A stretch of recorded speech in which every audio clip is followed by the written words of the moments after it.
Hi friends, ఈరోజు మన video ఏంటంటే అందరికీ ముందుగా ఏకాదశి శుభాకాంక్షలు అండి.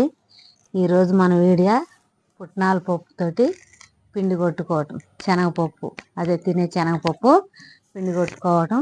కానీ కంపల్సరిగా ఈ పండగకి అయితే ఈ పిండి కొట్టుకోవాలి కూడా. ఈ వానలు ఈ ఎండాకాలం ఇవన్నీ పోయినాక ఫస్ట్ తొలి ఏకాదశి అంటే ఇదే ఫస్ట్ పండుగ అన్నమాట. ఇక్కడ మన వీడియో ఎవరైనా చూస్తుంటే లైక్ చేయండి, షేర్ చేయండి, సబ్స్క్రైబ్ చేసుకోండి. ఇప్పుడు మన వీడియోలోకి వెళ్ళిపోదాం. ఇక్కడ నేను 1/2 కిలో పుట్నాల పప్పు తీసుకున్నానండి.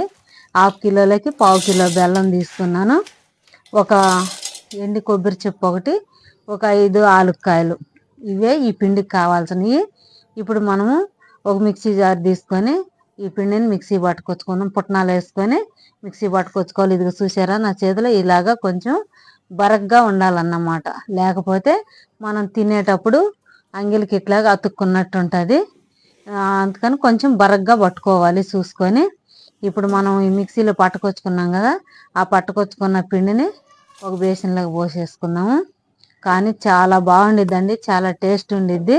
ఈ మిగిలిన పుట్నాలు కూడా మిక్సీ పట్టుకొచ్చుకొని బేసిన్లో పోసుకుందామండి. ఇప్పుడు మనకైతే మొత్తం పిండి పట్టేసుకున్నాము. ఇప్పుడు కొంచెం పిండి తీసుకొని ఈ బెల్లం ఏదైతే ఉందో అది ఒక గిన్నెలో వేసేసుకొని ఈ పిండి పక్కకు పట్టుకొని దాంట్లో కొంచెం పిండి వేసి కలుపుకొని, ఇగో ఇట్లాగ పిండి వేసుకొని కలుపుకొని ఇది మిక్సీ పట్టుకొచ్చుకోవాలి. ఇది ఈ విధంగా ఇట్లాగ ఉండాలన్నమాట. మిక్సీ పట్టుకొచ్చుకోవాలి. ఈ పిండిని ఆ బేసిన్లో ఉన్న పిండిలో వేసేసుకొని మనం ముందుగా ఆలుక్కాయలు కొబ్బరి అన్నాం కదా, అది కూడా మిక్సీ పట్టి పక్కన పెట్టేసుకున్నాం. ఇప్పుడు అది కూడా వేసుకోవాలి. వేసుకొని ఇదంతా మంచిగా చేతితోటి కలుపుకోవాలి. మన గెంటితోటి కలిపితే కలవదండి. చేతితోటి మొత్తం ఇట్లా రఫ్ చేసినట్టు కలుపుకోవాలి. చాలా బాగుండిద్దండి. పిండి మొత్తం కలిపి నాకు చూపిస్తున్నా, మంచి స్మెల్ వస్తున్నది. పుట్నాల పప్పు పిండి అంటేనే చాలా బాగుండిద్ది, చాలా టేస్ట్ ఉండిద్ది అన్నమాట.